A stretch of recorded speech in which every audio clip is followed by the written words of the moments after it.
Maravilhoso. Aleluia. Gênesis capítulo 40. Eita, Jesus fiel. Versículo 14, versículo 23.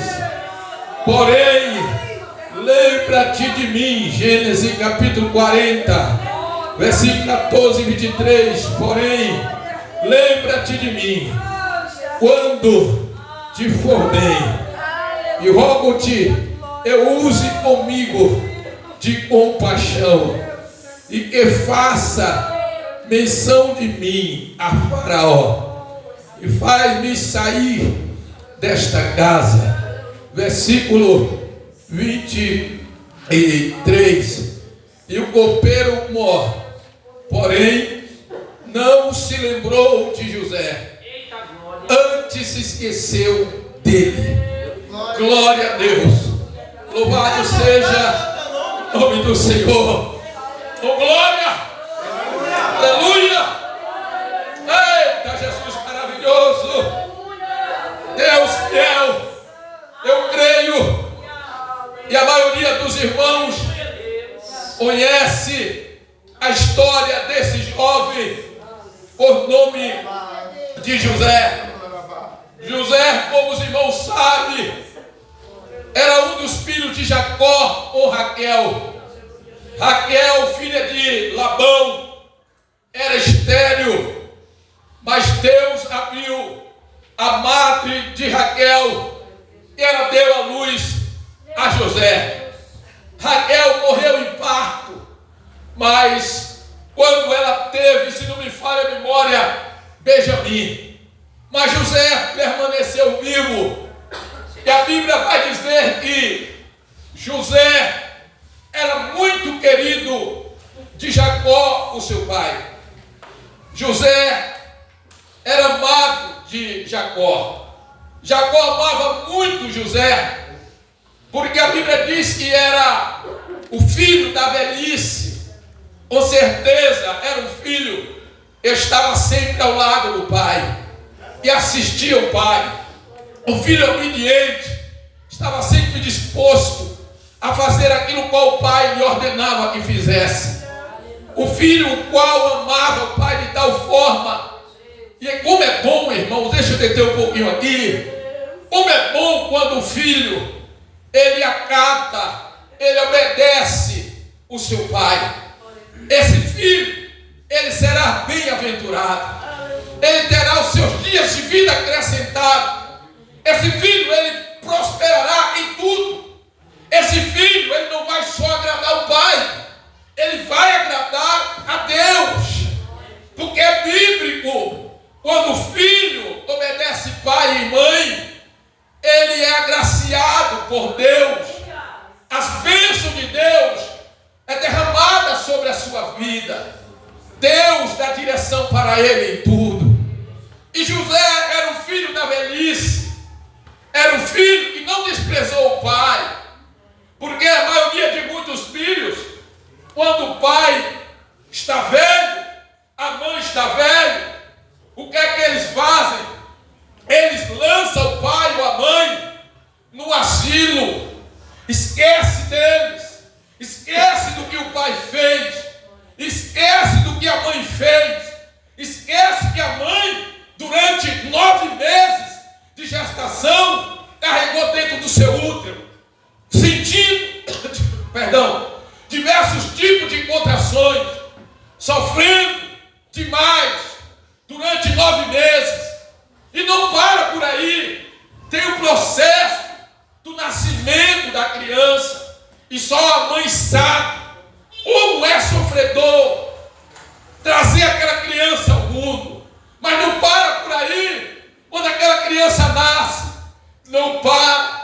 Aquela criança vai conhecer um novo mundo, mas a mãe precisa continuar com aquela criança, não dentro do ventre, mas no braço, alimentando, sustentando, ensinando, caminhando, carregando, levando nos médicos, pelas madrugadas, passando noites de sono, para cuidar daquela criança. E aquela criança continua sendo cuidada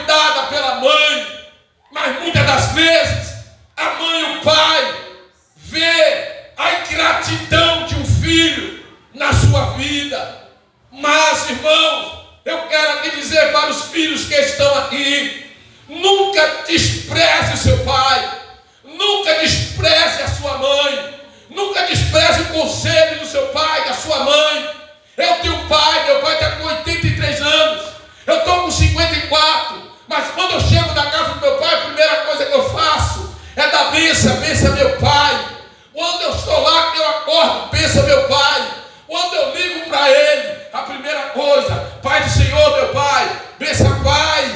E ele: Deus abençoe meu filho. Às vezes os filhos não sabem o quanto é importante essa bênção emprestada pelo pai, pela mãe, sobre a vida dele. Quando eles têm a mão disso, benção pai, benção mãe.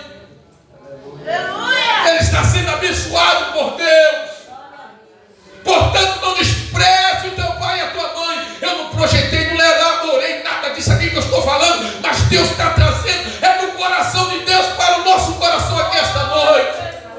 Cuide do seu pai, cuide da sua mãe, e não despreze a eles na velhice. Eu estava vendo um morador hoje, tão preocupado, uma sogra, porque a esposa saiu para ir louvar na igreja católica e deixou a mãe. E ele chegou rápido para estar com ela. E aí depois eles saíram, ela chegou, pegou a mãe, o esposo, e ia sair para ir colocar no carro. A mãe ia entrando na porta do passageiro. E ela disse: não, mãe, vem para frente. E ela disse: seu Francisco, eu não posso deixar ela no fundo, porque ela, quando está com uma criança, ela vai abrir a porta. Então, cuidado da filha. Disse: não, tem que colocar ela no banco da frente, para que passe o cinto sobre ela. O cuidado daquela mãe, daquela filha para com aquela mãe, porque a mãe já está em idade avançada, está com amnésia na mente, está como criança. E muito quando os pais e a mãe chegam nesse ponto, despreza, esquece do que o pai fez, esquece que ele tem uma faculdade, porque o pai e a mãe deu duro para que ele entrasse na faculdade. Hoje ele é um engenheiro, hoje ele é um doutor e tantas outras. Por quê? Por causa do pai e a mãe, e trabalhou muitas vezes duro na roça, deixou de comprar o que era preciso para ele, para dar para o filho, para a filha, e agora vão desprezar. Não despreze seu pai, não despreze a sua mãe. Os filhos, uma parte dos filhos hoje estão sendo ingratos.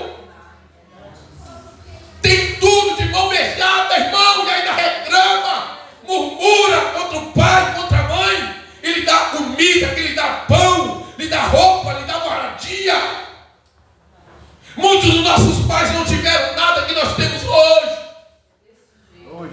Meu pai, ele conta a história do pai dele, e não tinha nenhum sapato. O pé dele era grosso, porque não tinha sapato, não tinha sandália. Os pés eram grossos, precisaram na roça matar calango para comer. Época de chuvas intensas, para criar os filhos. Não despreze o seu pai, não despreze a sua mãe. Ligue para o seu pai, ligue para a sua mãe. Volte a falar com eles. Volte a falar com seu pai e com a sua mãe. Você não sabe quando o pai e a mãe se alegra, quando ele ouve, pega o telefone e vê que do outro lado é o filho. Eu lembro da minha mãe, meu pai até hoje. Obrigado, irmão. Ele tem um sonho muito grande de ver todos os filhos juntos de novo. Porque eu lembro, irmã Cristiane, que na época minha mãe e meu pai fazia, botava um prato de cada um, às vezes todo mundo comia junto, né? Tem gente que é mais antiga aqui, todo mundo comia na panela junto, irmão. Não podemos esquecer das raízes. E José era o filho de grande importância para Jacó. Jacó amava José, porque era o filho da velhice.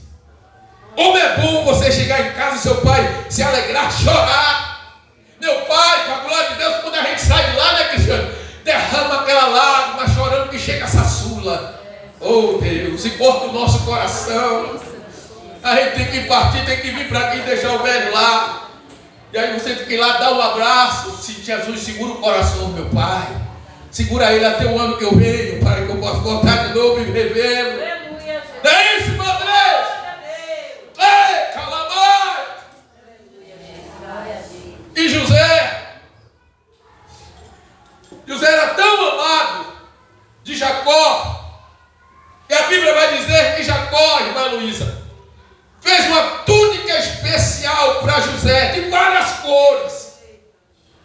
É como se ele tivesse, ó José, você vai se destacar entre os seus irmãos. Mas aquela atitude de José causou um problema muito sério dentro de casa. Por quê? Porque através daquela intenção de Jacó, gerou um problema de que começou a haver inveja, ciúmes, dissensões, briga dentro de casa. E para completar, as coisas começou a se agravar. Põe para mim, por favor, o relógio aqui, meu celular, para a senhora. A situação começou a se agravar. Por quê? Porque José começou a ter sonho. E começou a contar os sonhos para os seus irmãos. E deixa eu dizer algo aqui para os irmãos. O sonho de José não era de José. O sonho de José era sonho de Deus. Era sonhos proféticos. E aquilo ali começou a gerar um problema, começou a se agravar a cada vez mais, de tal forma, irmão, deixa eu dizer algo aqui essa noite. Às vezes, o problema não está lá fora, o problema está dentro. Às vezes o problema não é gerado lá fora, o problema é gerado dentro. Às vezes o problema não vem lá de fora, o problema nasce dentro. Eu estava meditando essa palavra quando Deus falou para mim. Eu quero assim compartilhar com vocês.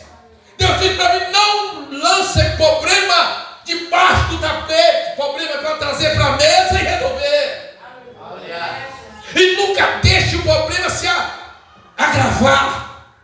Sempre que houver um problema, trate dele antes. Porque pode chegar o momento que você perca o controle e não vai ter mais como resolver. Hoje eu vou voltar a dizer, às vezes o problema não está lá fora, o problema é gerado dentro. Jesus conta a parábola da mulher que tinha 10 dracmas. Perdeu uma. Aonde ela perdeu? Dentro de casa. Tinha 10 dracmas, perdeu uma dentro de casa. Mas o que ela fez? Acendeu a candeia e foi procurar. Aonde? Dentro de casa. Às vezes a solução do problema não está lá fora, está dentro de casa. E o problema aqui entre José e seus irmãos se agravou, porque José teve um sonho, mas era um projeto de Deus. Mas o sonho de José causou ciúmes, de tal forma que a Bíblia diz que os irmãos dele começaram a se invejar de José. Começou a se invejar de José de tal forma. Olha, irmão, a inveja é um sentimento maligno, diabólico, terrível. A inveja, o invejoso, ele não quer que você tenha aquilo, muitas das vezes. E muitas vezes ele quer aquilo que você tem. Deus deu a cada um uma porção. E José, ele recebe essa túnica. E ele vai contar um sonho que ele tem. E ele disse que uma certa vez ele estava no campo com seus irmãos. E daí o molho dele se levantou e os seus irmãos se inclinou. Os irmãos deles decidiram rapidamente o sonho. Depois ele teve outro sonho. A Bíblia diz que ele contou E o sol e a lua e as estrelas se prostravam diante dele. Ele contou para o seu pai e para os seus irmãos. O pai disse: mas rapaz, que negócio é esse, menino? Como é que a gente vai se prostrar diante de ti? Os irmãos ficou tinindo da vida. Irmão, nem tudo a gente pode contar. E quando contar a pessoa certa. Porque nem todo mundo está disposto a ouvir e te ajudar. Tem pessoas que vai ouvir e vai passar para frente. Tem coisas, irmão, que não é para contar. Tem coisa que é projeto entre você e Deus. Vocês estão entendendo? Olha o que Deus está trazendo aqui. Tem coisa que você não deve contar para ninguém. É um projeto que Deus te deu. Aquele projeto é Deus que te deu, irmã Meire. E esse projeto tem que estar no seu coração só depois que sair para o papel, que você deve contar. Porque tem coisas, irmão, que se você contar agora vão atrapalhar. Por mais que quando Deus quer fazer, não tem que atrapalhar, mas vão fazer alguma coisa para atrapalhar. Vai fazer alguma coisa, Deus é teu, mas tem cuidado. Olha bem, os irmãos de José, pega José, junta aquela turma toda, mas tem um, se não me falha a memória, é Rúben. Eles pegam José e dizem: rapaz, chegou o sonhador, agora a gente pega ele. Está longe do pai, agora a gente pega ele. Pegaram José.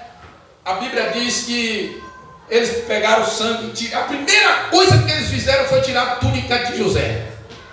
Primeira coisa que eles invejaram: vão arrancar logo a túnica dele e vão sujar de sangue e entregar para pai e dizer: pai, uma fera comeu nosso irmão. Irmãos, eles agiram pior do que um animal. Lançaram José numa cova e disse: vou matar. Rubem disse: não, mata não. Porque Rubem esperava tirar José e livrar José da mão deles. Mas enquanto Rubem se distraiu, eles venderam José para os ismaelitas.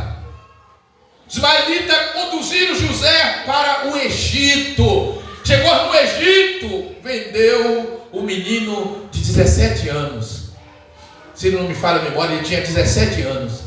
Vendeu para Potifar, o chefe da guarda de Faraó. Olha onde José foi parar. Mas o que me alegra muito, irmão, e me alegra muito, é que José não estava só. Não importa o que vão fazer com você por causa da tua fidelidade a Deus. Se Deus estiver com você, pode te colocar lá no calabouço, mas lá no calabouço vai estar vazio, não vai ter água, porque Deus vai secar o poço antes de você chegar no fundo. A Bíblia diz que Deus era um José. E Deus fazia tudo prosperar nas mãos de José. Potifar, quando viu José chegar na casa dele, e tudo na casa dele sendo abençoado, prosperando, ele disse: opa, esse é o homem que eu preciso aqui em casa. Vou botar você como diretor, administrador de toda a minha casa. Está tudo nas tuas mãos. Eita, irmão. Quando Deus é com você, irmão, as portas vão se abrindo. As portas vão se abrindo. As pessoas vão te procurar para você orar, para você fazer alguma coisa. As pessoas vão dizer: e esse Deus? Como eu faço para encontrar esse Deus? Porque tu está passando pelo vale, tu está alegre. Tu está passando pela prova, tu está alegre. Tu está sendo vendido, todos estão falando mal de ti, e tu está alegre. Aí você diz: eu sei, e o meu Redentor vive, e por fim se levantará sobre a terra. Aleluia! Louvado seja o nome do Senhor. E Potifar põe José ali na liderança, na condução, na administração da sua casa, e diz: só não toca na minha mulher. A minha mulher não. Tu manda em tudo aí, só não manda na minha mulher. Mas a mulher, irmão, ela é uma dalila terrível. Iria derrubar José. né? Tentou várias vezes querendo derrubar José, e José escapava, pulava do lado, pulava para baixo. Teve um dia que todo mundo, os criados, sabe de tudo, de dentro de casa. Ela disse: é hoje que eu vou pegar ele.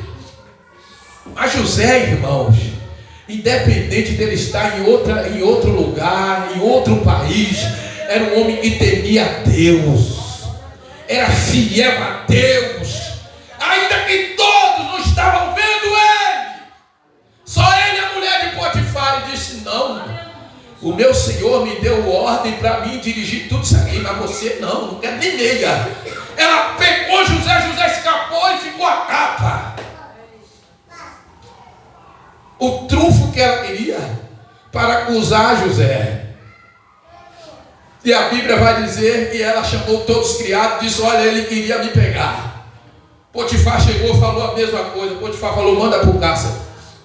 Leva lá para o cárcere, onde ficam os presos do rei. Entrega no carcereiro. Quando José chega na cadeia,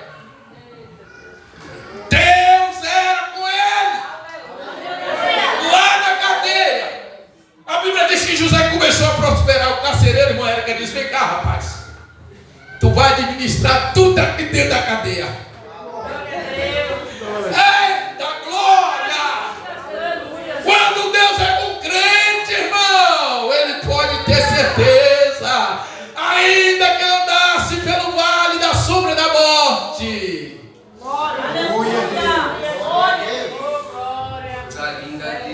E interessante que o copeiro do rei e o padeiro tem uma divergência com o faraó, e aí ele vai parar lá na cadeia. Quem vai administrar, quem vai estar sob a liderança dele? O carcereiro botou José: você está sob a liderança você vai estar liderando aí todos, e inclusive está aí o copeiro e o padeiro do rei. Aí, meu Deus, Deus é crente, Deus sabe como trabalhar, irmão. Às vezes o crente fica preocupado, angustiado. Irmão, põe na mão de Deus, entrega os teus caminhos ao Senhor, confia nele, e tudo mais ele fará. Irmão, às vezes acontece algumas coisas comigo, que alguém faz alguma coisa. Ô Jesus, toma na tua mão, Senhor, está na tua mão. Eu não posso fazer nada. Faz alguma coisa. Salva!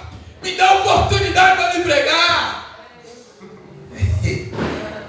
Irmão, e aí eu fico maravilhado, porque Deus sabe como trabalhar. O copeiro bota lá, está lá também o padeiro, e eles têm um sonho. Eles têm esse sonho e eles ficam ali preocupados. Olha, não tem nenhum intérprete, porque havia intérprete de sonho, né, lá no Egito. Só que ele está na cadeia, não tem intérprete. Mas José falou: rapaz, há um Deus no céu, e é capaz e poderoso de revelar o sonho de vocês. Eles contam o sonho para José, e José dá a interpretação do sonho. Para me encurtar, um vai morrer e o outro vai viver. O padeiro vai morrer e o copeiro vai viver. Mas José disse para ele assim: ó, porém, lembra-te de mim.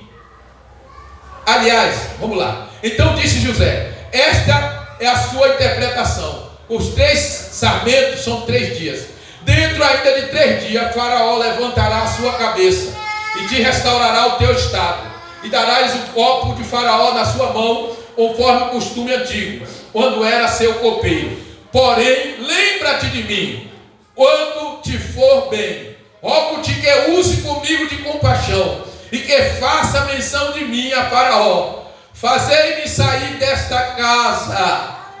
Irmão, depois que ele interpreta o sonho do copeiro, ele pede para que o copeiro lembre dele, para que tire ele daquele lugar. O copeiro lembrou. A Bíblia diz que aconteceu como José disse. O rei mandou trazer o copeiro, o padeiro. O copeiro ele restituiu de novo ao seu cargo. Mas o copeiro não lembrou de José. Não lembrou de José. Esqueceu José lá no cárcere. A Bíblia diz que aconteceu que ao fim de 2 anos inteiros, o faraó sonhou, e eis que estava em pé junto ao rio. Passa-se 2 anos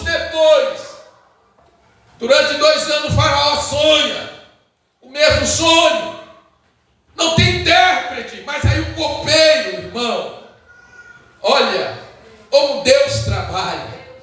Vai chegar o momento e Deus vai te tirar do anonimato.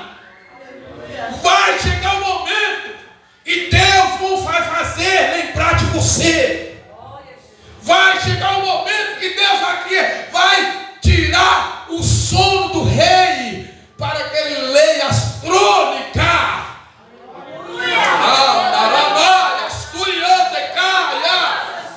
Vai chegar o momento que todos vão parar na mesa e vão esperar você chegar, porque se esqueceram de você, não convidaram você para a mesa.